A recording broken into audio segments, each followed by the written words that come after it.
What's up, everybody? Welcome back to the College Loop Podcast, episode 36 of the College Loop Podcast, the Jalen Simpson episode, if you will. Tarr can't really do the hand sign for that one because that would use all 10 of his fingers. Yeah, that works. Two-part. Well, today, tomorrow as we're recording this, Auburn is looking to take on Iowa in the NCAA Tournament. And before we get into that, I'm going to introduce my co-host, as always, Harrison Tarr and Daniel Locke. Sorry for my voice. Allergy season is kicking my ass. But Daniel, how you doing? Doing great. Ready to see Charleston beat the crap out of San Diego State tonight or tomorrow. Not sure when that game is, but looking forward to that upset because it is coming.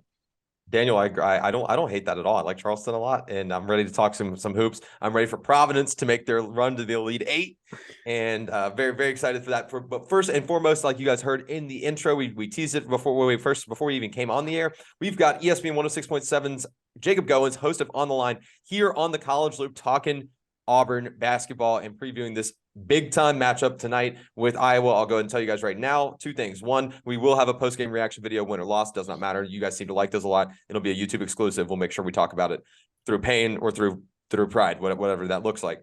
Two, if you're not part of the College Loop Bracket Challenge yet on NCAA.com, make sure you are part and go sign up before noon today as the show is coming out. Go sign up. You're going to get the opportunity to win 4 A-Day tickets, and we've got a sweet Auburn hat. You've seen Trevon Reed wear them. You've seen Cadillac Williams wear them, and every recruit that's on the plains is wearing them in the recruiting photos. We've got one. We're going to be giving it out to you guys. We're super, super excited. Make sure you're signed up for the College Loop Bracket Challenge, and without further ado, we've got Jacob Goins here on the College Loop talking Auburn basketball. Yes, now it is my pleasure to welcome in host of ESPN 106.7's On the Line, Mr. Jacob Goins, friend of the program. How you doing today, my man? Doing fantastic, guys. Appreciate you having me back on. It's been a little bit, but I know you guys have been rocking and rolling, getting all the biggest names in Auburn athletics and Auburn media. So glad to be back. Well, some are saying that we have the biggest name in Auburn media right now. That's just my personal thoughts on the matter. Always a pleasure to talk ball with you, Goins, and nobody knows. Word on the street. Rumor has it we are big believers of firing up the rumor mill here, so we'll go ahead and fire it up for you. What was our last one that we fired up for Owen? For Anders Carlson. We fired up the rumor mill for him and Nick Brahms. That Nick Brahms was actually in line for the interim coaching job if Cadillac didn't want it. Gotcha. So we've got Nick's back on that. He has our endorsement. We're here to talk Auburn hoops. It's March Madness. As this show comes out, we'll pretend we're living on a Thursday right now going. So it's kind of game day as this is coming out. Auburn's got obviously a huge matchup. Everything from here on out is win or go home. And it starts with Iowa. I'm curious to get your initial thoughts. I know we've got some kind of nitty gritty questions and details for you. How did you like the draw in terms of from an Auburn perspective? And how much do you like the matchup overall?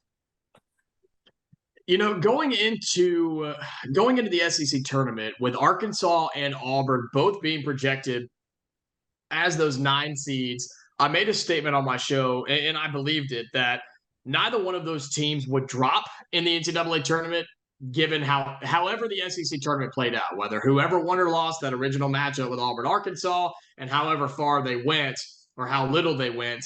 I said that both teams would be a bare minimum 9 seed and could only go up from there. And it turns out that's what happened, right? It turns out that Auburn is a 9 seed. I was a little worried that they may get the 10 seed, but then I started to talk myself into, well, a 10 seed may not be all that bad.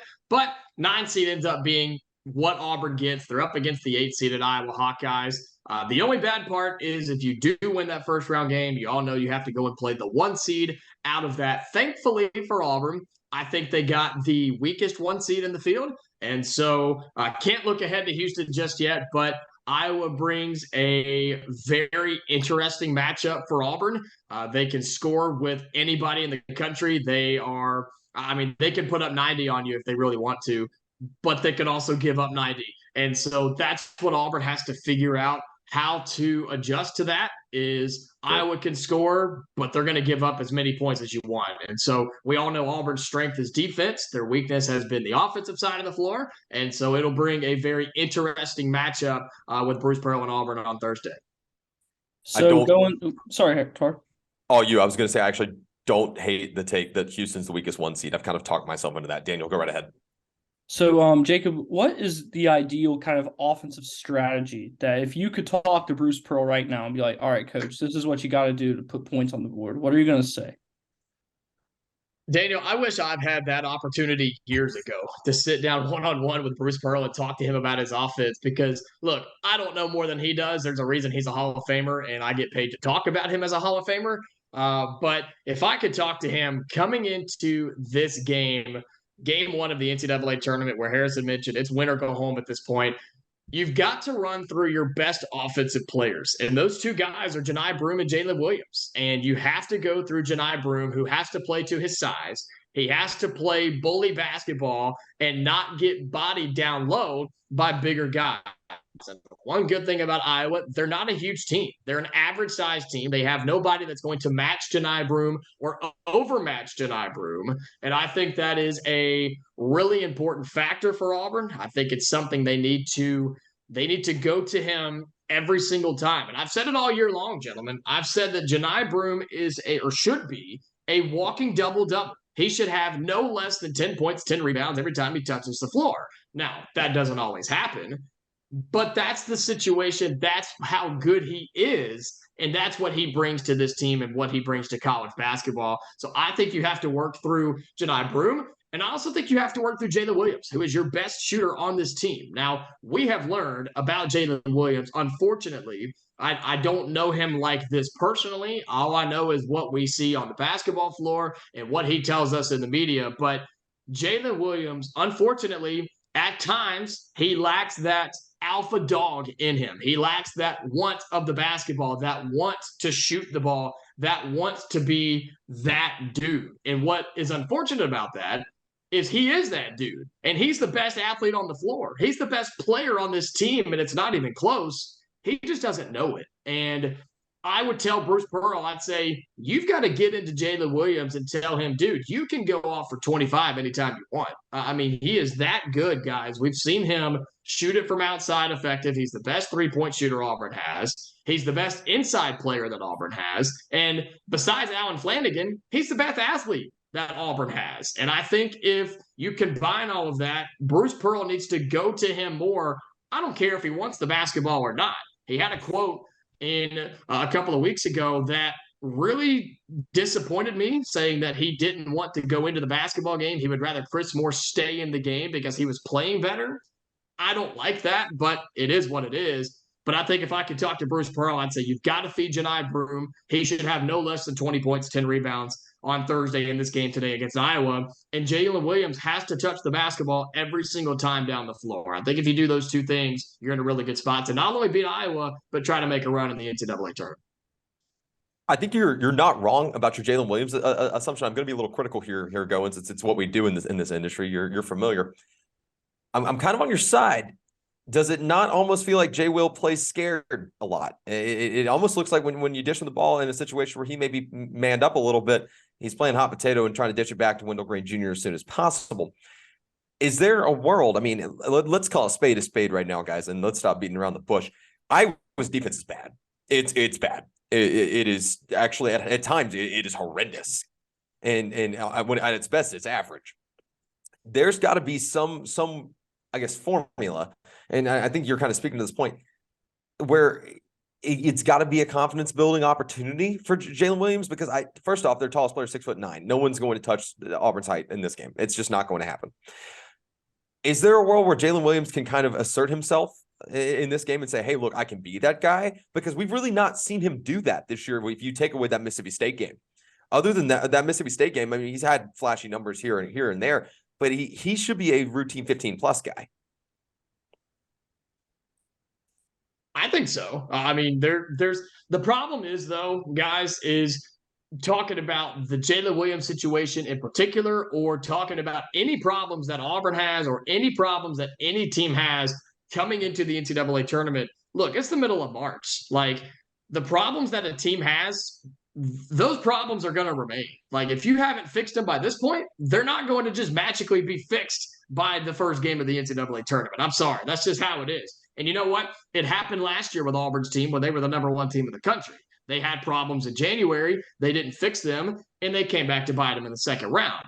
it's the same thing with this team, guys. And when it comes to Jalen Williams, he is so good, he doesn't even know how good he is. He is unbelievably good. And I don't know where that has fallen through the cracks of nobody has told him he's that good, or they are telling him and he just doesn't believe it. Because Harrison, you're exactly right. He does play scared. And a lot of times when they give him the basketball, instead of as a killer mentality to take it to the rack, shoot the basketball, make a play, he takes it and he's looking to pass it immediately. And that's not what you want your best player to do. And that's what's unfortunate about this Auburn team. But I'm not going to say that they don't figure it out in the NCAA tournament, because you just never know. But other guys have to realize they are not it. Jalen Williams is, including Jalen Williams himself. So it really is up to Auburn. And I think I mentioned it last time I was on your guys' program about how so much more with this Auburn team than any other team I've ever watched in college basketball. It has little to nothing to do with what the opponent does and everything to do with what Auburn does. Iowa is a great offensive team. They're horrible on defense. So they're not going to stop Auburn at all. Auburn's going to stop them at times. You have to limit them. I think 75 is a good number for this game in round one. I think 75 is that target number. Auburn can score 75 when they have to. They don't want to because they normally can't. But it's all about Auburn. It is every single bit to do with how does Auburn play mentally, physically, emotionally, offensively. How do they show up in Birmingham? How do they react to should be a home crowd there at BJCC? So it has everything to do with Auburn. And I've never seen a team like this where I can confidently say, you can take the opponent out of it and just plug in any other team, and it's still all about Auburn. So we'll see how it goes. But Jalen Williams is a huge part of that. Before the other guys jump in real quick, and I know Dylan and Daniel both on the line, I would like for you to know that you're probably the most quoted person we've ever had come on this show. We probably quote you the most because I think last time you were on the program, matter of fact, I know you said this team kind of is what it is. They are who they are. That has been something that, to your point just now, we have kind of, Dylan and I for sure have kind of harped on, and Daniel also as well. We've been like, Jacob Goins said it best. This team kind of is what it is. And if you don't figure out in the tournament, so be it. Dylan, Daniel, y'all play rock, paper, scissors or something for whoever's going next. But Dylan can go. I've already gone. All right. That's sick. Well, so to speak to your point, Jalen Williams is very important to this Auburn team in the tournament, but I can argue that KD Johnson might be one of the most important players to this team. So what are your thoughts on KD Johnson and how important is it for him to get going early on? You know, KD Johnson is a massive question mark, because there are times where, man, you just want to rip your hair out and you just want to say, please stop shooting, please stop doing whatever it is you're trying to do. But you can't say that the last 2 or 3 weeks, guys. He has played the best basketball he's ever played in an Auburn uniform, and probably in college basketball in general. And for sure. Look, my co-host Carter Bird and I have not been the nicest about KD Johnson at times. We have been critical of KD Johnson. I don't think it's undeserved. But here down the last 2 or 3 weeks, he's gotten all the credit he deserves and then some. I mean, he was the reason Auburn has come back in some of these games, including the game against Arkansas in the SEC tournament. So he is the only reason Auburn was in that game. And Auburn cannot expect him to do that night in and night out. There's a reason he is the sixth man and not a starting five role. But I think KD Johnson is very, very important, and not just him, the entire bench. Guys, there are so many games this year where the bench doesn't get to double digits. If KD Johnson has an off night, you can't count on Dylan Cardwell to score 5 or 6 points. You can't count on Trey Donaldson to score 5 or 6 points. You can't count on Lior Berman to score 5 or 6 points, as big of a role as he has really etched himself into. And so you cannot count on the starters to go for double digits and get 15 plus. Now, when they do, Auburn's going to win every single time, outside of Zeb Jasper, who, God bless his soul, he's out there running for fun and playing really good defense. But when the 4 out of 5 starters get 15 plus, Auburn's going to win every single game. But you just can't expect that. And so a guy like KD Johnson coming off the bench, being that sixth man, being the energy that we know he is, he's very, very important. And if he can just play well, doesn't have to play great, we would take it. But if he can just continue a good shooting performance against Iowa, and if Auburn's fortunate to get past that, KD Johnson is a massive factor in what Auburn's performance and what their outcome is in the NCAA tournament. Sure. On the note of Zep, Daniel, I know you want to talk a little bit about Zep Jasper? Yeah. So I actually have two Zep Jasper questions. The first one goes, I don't know how much you've been on Twitter today, but I have the exact quote right here. Yep. In the words of Zep Jasper, he said this: "I'm actually cheering for Alabama. I want to see them win. I want to see them have success because they are another team from Alabama." What do you take of an Auburn starter saying that at this particular time? Well, it kind of goes in line with what Charles Barkley said. He said basically the same thing. I don't know if you saw that quote, but he basically said that Auburn fans should be cheering for Alabama and Alabama fans should be cheering for Auburn because both teams and fan bases will be in Birmingham. I don't necessarily think you should cheer for them, but I mean, if you want to, both teams are going to keep up with what the other does. And look, Alabama, to go on that for just a second, they're really good guys. They are a really, really good team. I think they're beatable. I think they're extremely beatable, but being the number one overall seed, they also got a pretty favorable draw. And they have a really good chance to make a run in the Final Four. Do I think they make it all the way there? Honestly, no, I don't. I don't think Alabama makes it there. But to get to the quote of Zeb Jasper and even Charles Barkley, you won't see me cheering for Alabama. And if the players want to pull for those guys, that's on them. I would recommend they keep it to themselves. But the focus for them has got to be Iowa, in my opinion. I mean, look, Alabama's going to win their first round matchup, and Auburn is basically on a coin flip. So the Tigers got to focus on them and figure out what they got to do, because if they slip up, Iowa will beat them if they don't focus, and they'll go home, and Alabama will make a run at the Final Four. How funny was it watching that game last night where it's like the winner of this gets the opportunity to go get beat down by Alabama? Right. Congratulations on your victory. Here's Alabama, where you're a 27-point underdog. Hey, why are we sleeping on Texas A&M Corpus Christi? All right. Don't sleep on my Islanders. Daniel, go ahead. I'm sorry. Do you mean Texas A&M Community College? Now, I've heard that. Oh, my God. Beat my head into a wall. Daniel, go ahead. The kind of on what Goins was saying there, I was talking to my dad earlier. He has one of his degrees from University of Alabama, and he was a student there back when the Iron Bowl was played at Legion Field in Birmingham. So he was like, yeah, the last time both fan bases were in Birmingham at the same time, they were not loving on each other. And I just thought that was really funny and just wanted to say that here. But my other question about Zeb Jasper, how big of an impact on this game do you think he needs to have for Auburn to move on? Well, we know that his impact is on the defensive end. I mean, there are games, guys, where Zeb Jasper struggles to record a stat.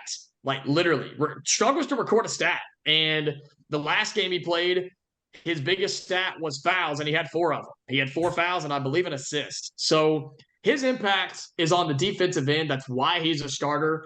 I think he's a good offensive player when he has the confidence to shoot the basketball. I wish he would put the ball on the floor and take it to the rack and act like a guard on the offensive side. But his impact is felt on the defensive side.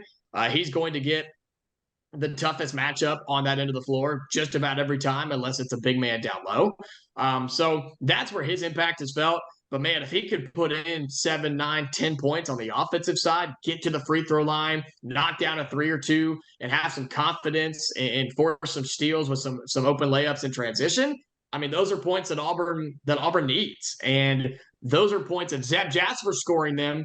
Guys like Jalen Williams, Janai Broome, Allen Flanagan, KD Johnson off the bench. Those are points that those guys don't have to score. So if Zeb Jasper can put in anywhere from, 6 to 10 and force a couple of turnovers and shut down the opposing guard, that's where his impact is. And yeah, it's absolutely crucial for Auburn to move on. I don't disagree in terms of taking care of business on the defensive end of the floor. I think you almost still have to limit minutes because you still got to score. And this one could become, this first round matchup specifically, good night, could really become a drag race. And I'm not saying Auburn's a good offensive team because, I mean, to be completely candid, I don't think they are. As a matter of fact, I know they're not. But with a really, really crummy defense. Now, in Iowa, I say this, Iowa will probably run a 2-3 zone and shut everybody down just from me saying this. So Auburn fans, I apologize in advance. But this one really could become a drag race, and I don't think you can afford to play Zep a ton of minutes in that kind of scenario. Now, if it's close, like a 70s game, you can 70-point range, you can keep them in. But it's one of those where you're curious. Ceiling and floor Goins for Auburn basketball.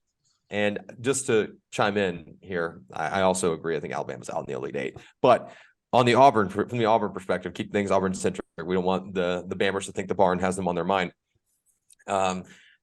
Where could Auburn find themselves if things go, let's call it miraculously perfect, and where can Auburn find themselves if things go horribly wrong? Well, given Auburn's draw, right? Yeah, I talked about them being a 9 seed. You get the 8 seed Iowa. Historically, in case you guys didn't know or any listeners didn't know, historically in the NCAA tournament, the 9 seed actually has a winning record over the 8 seeds in the NCAA tournament. So keep that in mind when you're filling out brackets, or if you're, trying to hope on Auburn to win this thing. 9 seeds have a winning record over 8 seeds. And so that is in Auburn's favor, but history has nothing to do with this game. History doesn't mean anything in the NCAA tournament, in my opinion, because it's so wide open. It's so hectic. And this year will be even crazier. This will be probably the wildest NCAA tournament we've seen in our lifetimes and maybe in the history of the tournament. But the ceiling and floor for Auburn, and I'll start with the floor. It's literally Thursday. It's today. It's the game against Iowa. I mean, there's a good chance that Auburn loses against Iowa because they can't find a way to stop them. The Hawkeyes have so many offensive weapons. The size is not killer, but they create their own shots. They can shoot the three, and they just run such good offense that Auburn may not be able to keep up with it for 40 minutes. And so the floor, unfortunately, guys, is the first round against Iowa. Now, to get to the positive side of it, the ceiling for this team, believe it or not, given their draw, given the teams in their bracket, and given how I feel about some of their teams in their bracket, the absolute ceiling for this team is the Elite Eight. And I know that's kind of crazy. I know that it's not a popular pick. I probably wouldn't put your life on it, but given that Auburn is a defensive team and Iowa can't stop, they could stop a toddler if they wanted to. If Auburn can find a way to score, they'll beat Iowa, and I'm confident that Auburn does. I have Auburn beating Iowa 8 times out of 10 probably. Then that matchup with Houston more than likely, which, by the way, if there is a 1 seed to lose in the first round, it will be Houston to lose to the Northern Kentucky Norse. I'm not 100% saying it's going to happen, but I'm trying to speak it into existence. So if you want to get on that train, I wouldn't be against it because we can cut the show where you can say I'm 100%. You hear go and say I'm 100% it's going to happen, right? Like we can cut. Oh yeah, I can definitely do that. Well, look, I've already been on the air multiple times talking about it. So I love that Northern Kentucky team. I really do. I love them a lot. And I don't like Houston, but I don't like Houston as a team. I'm not saying I don't physically like them. I just don't like how they play and how they're coming into the tournament. But they are getting healthy. And so to go on the historic side of things, Houston will win that matchup. But Auburn against Houston could be okay.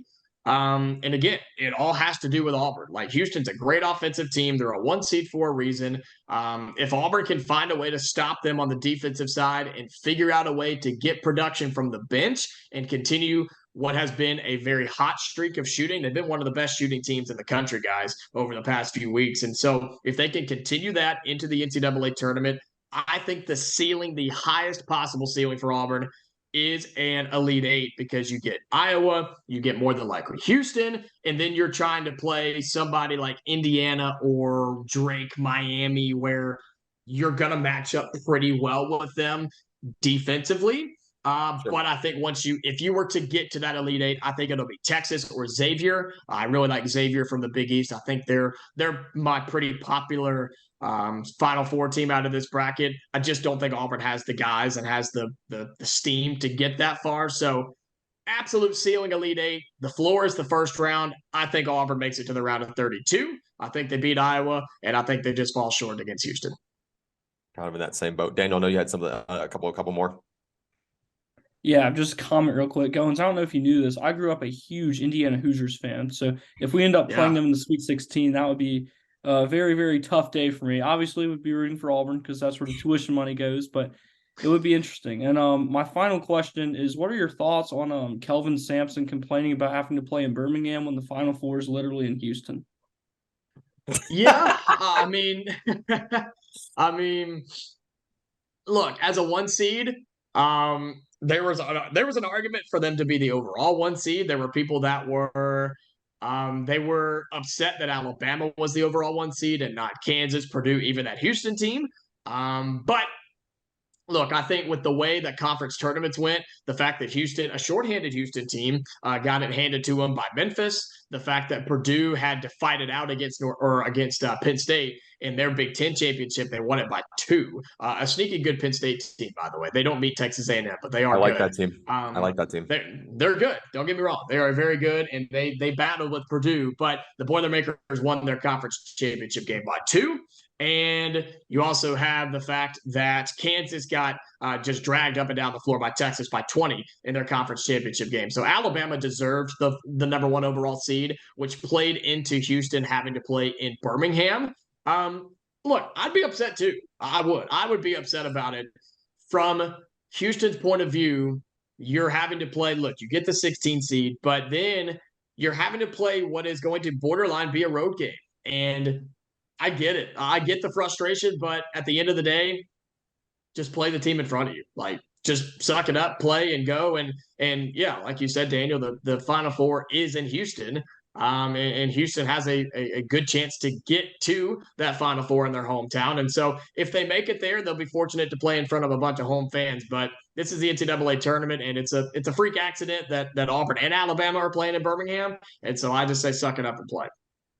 All right, Goins. Last question for you, and this one's not Auburn related. This is important. Can we get the sneak peek of the Jacob Goins Final Four? Ooh, my Final Or Four. is that locked behind closed doors? No, it's not. It's not locked behind closed doors. So I have we'll just kind of move from each little section of the bracket. In the top left, up there in the south, I have Arizona. I have Arizona making the Final Four, beating Alabama in the Elite Eight. I still think Alabama is beatable. That's what they say, man. That's what they say. I have Arizona in the Final Four, beating Alabama in the Elite Eight. I think Alabama's beatable. They're young, man. That's the biggest thing. They're young. They're very, very talented. They've got the best player in college basketball in Brandon Miller, and they are a really, really good team, but they're young. And I think experience and seniority and elite guard play is what gets you far in the NCAA tournament. I'm going to take the 2-seeded Arizona Wildcats. I'm also going to take out of the next segment, I'm going to take Marquette, the 2 seed, out of that bracket. I love this Marquette team, guys. Love this Marquette team. And I've been going back and forth between them and Duke. But for you guys, I'm going to give you Marquette. They are an underrated team. Nobody's giving them any love at a 2 seed. They are probably out of the 50 brackets I've filled out, they are my most popular national championship pick. And so Marquette out of that region as a 2 seed. Then I told you that I really, really liked Xavier. I have them coming out of Auburn's bracket up there. I like the 3-seeded Xavier. I think they play a really good brand of basketball. They're tough. They're built. They are battle tested coming out of the Big East, the second best conference in college basketball. And I really like Xavier to get to the Final Four. And then out of the West, this is my chaotic bracket. In the first couple of rounds, I've got absolute chaos going on down here, guys. Iona's going to beat UConn. VCU's going to beat St. Mary's. Gonzaga makes it to the second round, but then they lose to the TCU Horned Frogs. Northwestern is going to win and get to the Sweet 16 because they're not going to play UCLA. The 15-seeded UNC Asheville, they beat UCLA in the first round. You heard it here first. Whoa. And so is it going to happen? Yes, it is going to happen. And so this is the perfect bracket, actually. Yeah, exactly. So if you want to ride with me, you're more than welcome to. But no, Northwestern makes it to the Sweet 16. Iona, VCU come out of the first round, but I do have Kansas coming out of that bracket and making it to the Final Four. And then I have Marquette and Kansas in my national championship game. And I have Kansas going back-to-back and winning back-to-back national champions. As Bill Self will be back with this team. He's a Hall of Famer for a reason, and I have the Jayhawks going back-to-back in the NCAA tournament for the first time in a long time, and I have Kansas going back-to-back. You know, I love that Final Four, and I respect your opinion, but you got the wrong 15-2 upset. I got Vermont taking Marquette down in the first round.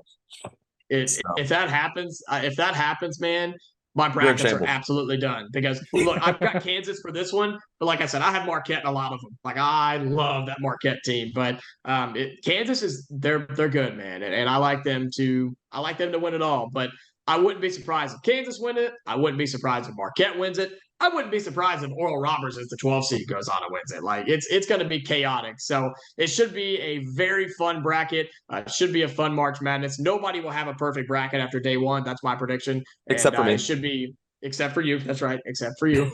And it should be a lot of fun, guys. Well, Goins, thank you so much for joining the show. Nickel's worth of free advice, by the way. Providence is beating UK in the first round. Lots of fun stuff. People say that the holidays, I have Providence in the Sweet 16, actually. A lot of people say that the holidays at the end of the year are the most wonderful time of the year, and it's great to be with family. But damn it, March Madness is the most wonderful time of the year because if your boss needs a doctor's note, tell them the College Loop sent you. And that's right. Enjoy the for everyone listening. We appreciate you, Goins, for coming to talk ball. Always great to talk with you. Plug and tell everybody where they can find your work, listen to you, love you, support you. Yeah, you can follow me on Twitter at Goins2Jacob, Goins, the number 2, Jacob. You can listen to my sports talk show called On the Line on ESPN 106.7 here in Auburn, 2 to 4, Monday through Friday. Thursday, Friday, we'll be talking all things NCAA tournament. Games will start at 11, and they'll run all night long. And so we'll be right in the heart of it, talking about the games going on at the time, going and talking about the games that are coming up. We'll talk Auburn and their performance against Iowa in the first round, and hopefully predicting and talking about their second round matchup against Houston. And so, again, that's ESPN 106.7. You can go to espnau.com and click on it and find it there. Listen live 2 to 4, Monday through Friday, or just search On the Line wherever you get your podcast. And if you're really interested, I call Lee Scott Athletics as well. Lee Scott football, basketball, baseball. We are in the heart of baseball season. And so that's all on AU100, and that's AU100FM.com. Future College Loop Bracket Challenge winner, Jacob Goins. Thanks for coming on the show, man. Appreciate it, fellas. I appreciate the invite. Of course. Yes, big thank you to Jacob Goins, friend of the program, recurring guest, and welcome back anytime. Dude just knows ball and just a ton of fun to talk to. Damn good guy. Guys, we've I don't want to say we've beat the horse to death about men's basketball, but we've spent our time on men's hoops very extensively, and we're going to continue to do that as long as Auburn is dancing. Let's before we get back to the hardwood, we're going to talk WNIT here in just a minute, but let's talk first about Auburn football for a second. We've had spring practice going down. We've got a position breakdown today that's going to continue to be a position breakdown and something we talk about long term. We're going to talk quarterbacks today. I know we've not talked quarterbacks in a while, which is good. We've kind of spaced it out, but it's time that we start having this conversation again because Zach Blackerby, host of Locked On Auburn and friend of the program, talked today on his show about, in the past really 2 days, the serious nature of a possibility that TJ Finley doesn't transfer away from the program. And this is, we'll get into our thoughts here in a second. Guys, I think this is becoming more and more of a very legitimate possibility. It sounds like he's taking reps with the ones. It sounds like there are pretty much no givens in this quarterback room. And we'll talk Holden Geriner in a little bit of a lackluster kind of disappointment to this point in the spring, still very early here in just a moment. Want to get your thoughts. We'll start with Daniel about the potential of TJ Finley, if he can actually compete for this job with Robby Ashford. I've got my own personal thoughts, but from an analytics standpoint, where's your head at, Daniel? Right. So all I know is that the head coach at Southern is kicking himself right now because I'm confident that he thought that this was going to be his guy. But here on the Plains, I don't think he can compete with Robby Ashford. He couldn't last year. And whether that was an attitude problem or just he physically could not play up that Robby standard, I think whatever it is still here.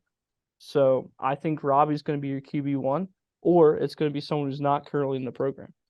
I think the lack of presence in the program right now is entirely plausible. Dylan, I'm going to get your thoughts real quick, and I do have an interesting, spin zone that Zach Blackerby touched on earlier today, and I thought it was a good point. But for your thoughts about where your head's at when somebody says TJ Finley may not transfer away from the program. I shudder a little bit because I've said TJ Finley was going to transfer out of this program probably not even a month after he got here. I was not really high on TJ Finley. And I kind of thought whenever Zach Calzada got here, I was like, okay, cool. So we don't have TJ Finley on the field anymore. And I know it's kind of like my fanboy coming out of me a little bit, but from what I watched from TJ Finley last season, it's not good. And I Sure. trust Hugh Freeze's ability to develop quarterbacks. And when I look at a quarterback that he can mold into, I see Robby Ashford. He's a dual threat coach. He likes those quarterbacks that can run the ball. And Sure. right now, the only quarterback that can run the ball on this Auburn football team is Robby Ashford. I am very high on Robby Ashford's ability. I think he's raw talent. TJ Finley, I think we've seen what we have of him. I've not been impressed with what I've seen. His best performance was against Georgia State in a game where he was the only new arm in there out of the entire both teams who played for 3.5 quarters. Sure. I don't think TJ Finley is going to be the guy. I think he's gone. I tend to agree with you, but there's a big caveat here. First and foremost, Auburn's got to get somebody in the portal that they think can start or can jockey for that starting job. And I'll be honest, that name list is short right now. And it's not from lack of us trying to find people. It's from lack of rumors. The rumor mill's just pretty quiet right now. And we really have not heard a lot about who that guy could be. But I'm not necessarily opposed to listening and hearing people out on thoughts on that matter. Something that Zach Blackerby mentioned in regards to TJ Finley. And I thought it was a very interesting point here. The offensive line, I think we expect to be, and we've talked about this in pretty in depth here on the College Loop, light years better than a year ago. If you look from just a purely analytic point and just a breakdown about where mechanically these quarterbacks are different, Robby Ashford's probably better than TJ Finley at throwing the deep ball. TJ Finley's probably better than Robby Ashford at short and mid-range passes. I mean, that's just a fact. Let's look where Robby Ashford struggled this past year, and it was that intermediate pass game more so than to that point with analytics. TJ Finley did not play the best competition whenever he was the quarterback. I don't disagree. I'm playing devil's advocate here, and I like I said, I don't want to put words in Blackerby's mouth. Zach Blackerby's not saying he thinks that TJ Finley is going to be the starting quarterback for Auburn, but he brought up a really good conversation and something that I don't think we've talked about enough. If Daniel, I'm not entirely sure that with a clean slate and what a lot of people still think they may be able to get out of TJ Finley, you look at his frame as a coach and you salivate. And you wonder, can I coach? Can I fix this guy? I think there's been 2 different coaches that think they could. I don't know that Hugh Freeze is going to make be the third on that list. But from a passer standpoint, you may, am I crazy? You may give the advantage to TJ Finley. You're not crazy. However, I still don't necessarily agree. I Sure. feel like it's mainly that just neither one's a real great passer, because I'm not going to come on here and vouch for TJ Finley. I'm That's not. fine. And Robby, even though the passing talent's not where it should be, that doesn't mean it can't get there. Agree. Because like Dylan said, Hugh Freeze has been great at developing these dual threat quarterbacks. Look at Malik. Can't talk. Look at Malik Willis, man. He was incredible.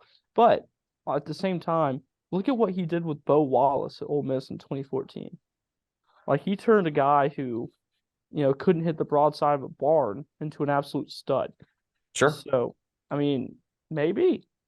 It's entirely plausible. Dylan, I know that we're very much, I'll go and say we're a pro Robby Ashford podcast. And as the depth chart stands right now, I'm going to go and speak on behalf of all of us. I think that we're in the same boat here. If before this podcast, if you would have asked me, and I think we're still on the same page, Robby Ashford QB1, if nothing changes here, Robby Ashford QB1, Holden Geriner QB2, Hank Brown QB3, Sawyer Pate returning to the program QB4, and TJ Finley out the door. That sounds like that could change, which I think would probably demote Hank Brown. In my opinion, he's just kind of been lost in the sauce in all of this. But someone that's been underwhelming this spring, and this is just in the small clips we've seen, not from the Auburn football page, but from actual film. I'm not just pulling stuff out of my butt here. But Holden Geriner, from all accounts, has been underwhelming in spring ball, which is, Dylan, am I crazy? Surprising? I think that we all thought he's probably the best passer on this team. It is a little surprising, but you have to remember he didn't have a lot of. He's the Brian Harsin quarterback. That's what I'm going to go. He's the Brian Harsin guy through and through, pro style. Hugh Freeze doesn't really utilize the pro style quarterback anymore, Sure. especially in today's football world is evolving. if you can't run as a quarterback, you're gonna fall behind. That's like my downfall. My downfall is with like TJ Finley and whatnot. But Holden Geriner is less of a runner than TJ Finley is, and he might be a little bit better passer. But with this new scheme coming in, he's a young guy who only knew once. He probably didn't even know the whole Brian Harsin scheme, and he has to come in back to spring with a whole new outlook on how to play college football. He has a whole new staff around him, and the offense looks a little bit different guys on the offensive line all around it. I think it's just an age thing. You don't expect a second year guy or freshman still to perform better as a redshirt. I mean, the last time we saw someone do something like that was Johnny Manziel and Holden Geriner. Sorry if you're a Holden Geriner truth out there. He's not Johnny Manziel. Sure. It's going to take him a little bit to find a groove, but I mean, if TJ Finley stays, I don't think there's not a world out there where Holden Geriner is not on the team anymore. Yeah, I'd agree. Daniel, with Walker White, the presumptive quarterback of the future coming in 2024, and I think I'm going to go and speak on my own part. Y'all can correct me if I'm wrong. I'm very, very high on this kid. I think he fits the free system perfectly. Kid damn well might be a 5-star coming out of high school when it's all said and done. What is the incentive for Holden Geriner to stay? I struggle to find one, to be honest with you. I don't think he'll leave this year, but next year, let's say Robby's the starter. Robby has a good year. Let's say TJ hangs around, just kind of does what TJ does. And then like the next year, I believe Walker White will probably be here for spring ball in 24. Yeah, he should be an early enrollee. Okay. And then I think that's about the point where you would see Geriner leave. Sure. I would assume that if Geriner's not at least QB2 this year, which it sounds like that might not be the case, and as unfortunate or unfortunate as that may be, I think that's probably just the way things are going to shake out. If it's TJ or if it's somebody else, I don't know that there's a world where Holden Geriner's QB2. So something to monitor going forward for sure. Let's jump back to the hardwood real quick. And Daniel, you're going to get a gauntlet here because we've got women's hoops and gymnastics going back to back, and we're gonna put the ball on the tee and let you speak your truth. Women's hoops is going to host Tulane tomorrow night at 7, right, Daniel? Correct. 7 p.m. at the Nev in the first round of the WNIT, the Women's National Invitational Tournament. And there are question marks around the program that we've heard about strengths in terms of how strong Auburn's going to be in terms of availability. And that's neither here nor there. We really don't want to speak on that matter right now, Daniel. But your outlook, if Auburn's with what you know about the program, how does Auburn stack up here? And really, how did the Tigers get out of the first round of the WNIT? Which I think if you get out of the first round, you've had a successful season. I agree. And I feel like if you get out of the first round, it's going to be because you're relying on the experience you've gained from playing in the SEC. Sure. I feel like that's really what kind of sets them apart here, especially, not a real time of peace in the program at the moment. So just kind of, I don't know. You've got to get out and you've got to have a hot start because we've seen this team come back, but the way things are right now, I don't think that's in the cards. So if they just come out flat, I think that's it. I don't disagree, but your key to success, just like always, and regardless of the situation or whatever may or may not be going on in the women's basketball room, is the getting the ball to Aisha Coulibaly inside. I mean, it's that simple. Utilizing your last games of honestly Scott Grayson, of Sanaya Wells, and Marshawn Bostic, the people that are the Greek gods of getting to the free throw stripe, and making Tulane pay. It's something to monitor. I think that Auburn very well could get out of the first round of the WNIT. I actually expect them to. And at that point, I think it's a successful season. So second year under Coach Jay, obviously we already gave her an A rating on the season report card. Something to definitely check out if you're on the plains this week. Pack the Nev. I mean, this team's been working their tail end off, and these girls are definitely deserving. Let's keep talking about women's athletics real quick, and let's talk gymnastics. Daniel, you told us earlier in the week that Suni Lee is more than likely not going to be able to compete in the SEC championship this weekend. Unfortunate news for the Tigers. There's still a window. You said it's possible, but it's going to take a team effort. What are you looking for? Who are you looking to step up in this weekend? You know, you need Cassie Stevens, you need Darian Goborn, Olivia Hollingsworth, Aria Brush, all of your depth that has been so Sophia Groth, all of your depth that's just been so good and so important this year. You need them now more than ever. So it's going to be a huge depth meet, your biggest depth meet yet, I think. And that's just what you're relying on. You have a pick to win the SEC championship. If it's not Auburn, I personally, I think it's Florida. Yeah. Yeah. Okay. So I'm not crazy. Dylan, you in agreement? Probably Florida and Trinity Thomas. Yeah, I mean, more than likely Florida. She's just unreal. LSU could be a sneaky pick. Sure, absolutely. And if there's a handful of teams in the SEC that if they play their cards right, it's kind of an open contest here. But I like Florida a lot in this one. And unfortunately, I don't necessarily love Auburn's chances without Suni Lee just because she's that X factor. I do think they'll be fine next year, even post the departure of Darian Goborn, Cassie Stevens, the whole nine. I think that Auburn's going to be okay. They're going to be still competing at a high level, but this weekend it's one of those kind of you throw a wrench in your plans because you're kind of counting on her to be there. Let's pivot over to the diamond real quick. Talk Auburn baseball. Wow. Tuesday night. Yeah, that happened. Tuesday night / Wednesday morning. 12 innings with Georgia Tech in a game that I hope that both teams had metaphorical designated drivers because this game was so drunk. It was unbelievable. And Daniel, have you ever heard of an 11-11 pitcher's duel? Because we saw one last night. No. When I think of pitcher's duel, I think of like 4-3 or something like that.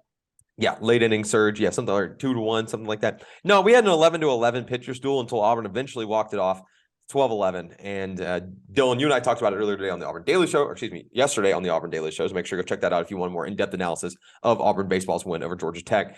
Your takeaways, Dylan, of yesterday's victory for Auburn over Georgia Tech. And you know what? At some point, a win is a win is a win is a win. So your thoughts. Yeah, I just think it showed a lot of resilience from the team. I saw this team who the fielding was just terrible. They getting lit up by Georgia Tech for the first 6 innings where it got down to 7-0 at one point. Auburn brought it back somehow in the bottom of the 6th inning where they put up 5 unanswered runs, which was wild to me. It was 11-6 going into the bottom of the 6th inning, and Auburn tied the game. And then no one scored a run for the next 3.5 innings until Brody Wortham stepped up for his first AB of the night and hit a walk-off single to get Justin Kirby back home. For those of you curious, if no one could hit, there were 42 combined hits in this game between both teams. Yeah, and no one could not hit, but also no one could score in the last 3.5 innings. Pretty much. But yeah, the overall, the pitching rotation's got to get healthy. But I mean, you're not putting in your best guys right now. That's coming up this Friday. Yeah, Connor Copeland got lit up, which not great for Auburn. I thought Tommy Vail looked fine. I mean, he gave up a couple in the first inning. That's going to happen. This weekend, Auburn's got to head to Fayetteville starting on Friday at 6:30 p.m. Central. They've got to take on Arkansas, and that is not for the faint of heart, Daniel. Jogo supposedly possibly going to be able to throw this week. So Gonzalez is going to throw a bullpen. He'll be day-to-day. My educated guess, I have no reason to think this, like no sources on this. My educated guess would be he'd be a Saturday or Sunday throw if he throws a bullpen. Just makes sense on the rest. You would think Tommy Vail's going to get extended innings this weekend, especially after pulling him after 1 on Tuesday. And Hayden Mullins should see action. You know that John Armstrong will probably throw 2 different games if you can throw them. I think Saturday, Sunday, maybe Friday, depending on where his arm's at. Dylan, go ahead. Sorry. And just still notice Cole Foster is a maybe for that one. Cooper McMurray is a definite out, I believe, and correct. Bello is still out. Mike Bello. Yeah, is it Bello or Bello is going to be also it's doubtful, listed as doubtful for this weekend. Daniel, just real quick before we jump over to softball and get out of here, can Auburn win this series in Fayetteville this weekend? You're muted.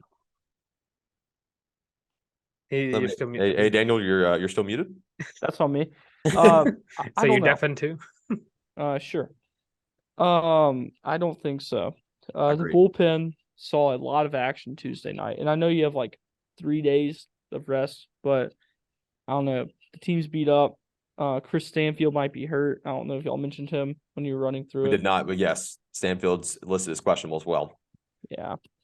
So I'm afraid this might be like the 2021 season where pretty much every player gets hurt. So Don't say that. hopefully not. I know. Don't say that. Knocking on wood, but goodness, man, I hope that doesn't happen. Yeah, Dylan, I think you're on the same page. I think if Auburn can steal one this weekend, you're in decent shape going forward. Yeah, taking one in a hostile environment that is Arkansas, especially in baseball. I think that taking one game is perfectly fine. You just get everyone healthy. Yeah, and kind of survive advance. That would put you at 14-5 and 14-5-1 on the season. You'd be in decent shape. Auburn is dead last in power rankings right now for the SEC, and I expect them to climb. I think they're a better team than that. But right now, priority numero uno, get healthy. Another team that's got a test this weekend, softball. They have got a gauntlet at the Oklahoma Hall of Fame schedule. They get Weber State as their little warm-up, get poised to take care of business after dropping your last two against Georgia.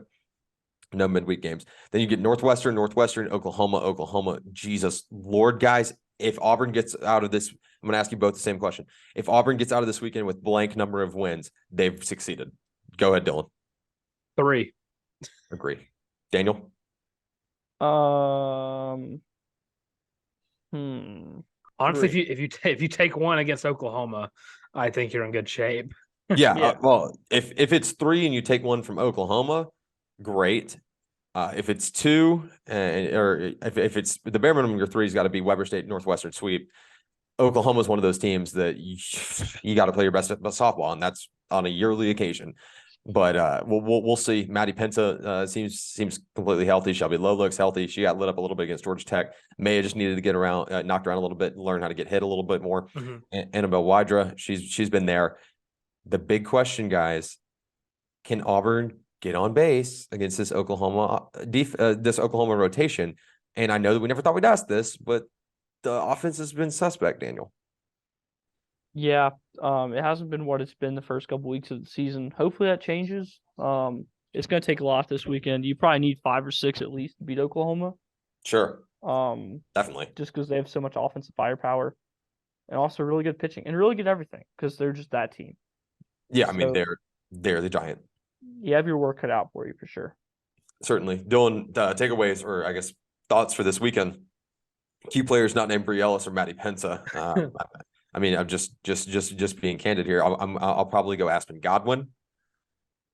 Thoughts? I'll take Nelia Peralta. Yeah, that would be my second pick. She performed pretty daggum well. I mean, Auburn hit 3 home runs that first game against Georgia, and a game that just was a misnomer compared to the. That's not the right word, I feel like, but it might be. It's just a weird game if you watch the last 2 of them because Auburn came out swinging. I think Nelia Peralta hit a home run in the second pitch of the game. She's the hottest hitter on this team. Yes, I think getting her started off hot again would be huge.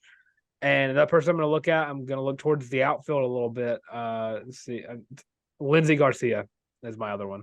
Don't disagree, Daniel. If you want to throw one player out there that you're watching this weekend, it can be someone we already named. It can be Bree or the Pentagon, whatever you want to go with. I was just being facetious there. And then go ahead and tell us where we can find you, love you, support you. I'm gonna go Aspen Godwin as well. I like that a lot, and I think a big weekend from her will really, really help Auburn's chances. You can follow me on Twitter at Daniel J. Locke. All my written work at Sport of the Observer or any Auburn student media outlet. With that, I hop off and get on another podcast. Both guys have a great night. War Eagle, everybody. Have a good one, Daniel. Enjoy WWEGL. I am Harrison Tarr by Harrison Tarr on Twitter. If you want to read my written work, you can find it at the Auburn Daily. Got NFL draft stuff coming up, women's basketball stuff coming up, baseball. Going to have a little Braves content coming your way here in the very, very near future. If you're a Braves fan, make sure to follow along, like I said, at Twitter on my Twitter at by Harrison Tarr. You can also find more of my podcasting work. Dylan, as he's throwing up the LA Dodgers sign, that guy can kiss my rear end. If you want to find more of my podcasting work, you can listen to me every Wednesday and Friday, not Friday this week, just because I have to be out of town, but Wednesday and Friday on the Auburn Daily Show. Wednesday with the dangerous Dylan Larck, and Friday with the legendary Lindsey Crosby, big alliteration guy over here. Make sure, if you're watching the YouTube version, make sure you like, subscribe, and ring the bell. You don't want to miss any of this content we got coming up. We've got a ton on our plate, and I'm not being facetious. Like I said, we've got a lot of exciting stuff coming up here on the College Loop. That's every Tuesday, Thursday, and Sunday. Like I said, enjoy the March Madness games tonight, guys. We will have a post-game reaction regardless, win or loss. So we will hash out the details and make sure you guys are looped in on that front, and it will be as timely as we can possibly make it. Dylan, it's been a pleasure as always. Got to talk a lot of ball with you today. I know that your voice is so ready for rest, so I'm going to let you go ahead and get this one out of here. Thank you guys so much. Make sure you follow along, and anywhere that you find your podcast, make sure you leave a 5-star review and like and subscribe. You heard it there first. My name is Dylan Larck, at your boy the Tank on Twitter. That's at YABOI the Tank. Also, catch me on the Auburn Daily Show every Monday with Lance Daw, and Wednesday, of course, with Harrison Tarr, and maybe a couple of Friday episodes sprinkled in, just because you never know. But also follow the College Loop literally everywhere. That's Spotify, Apple Podcasts, that's Amazon Music, that's Google Podcasts, and social medias. You can find us on YouTube, Twitter, TikTok, Instagram, and Facebook. But sadly, we are not on MySpace yet. But with that being said, with the College Loop Podcast.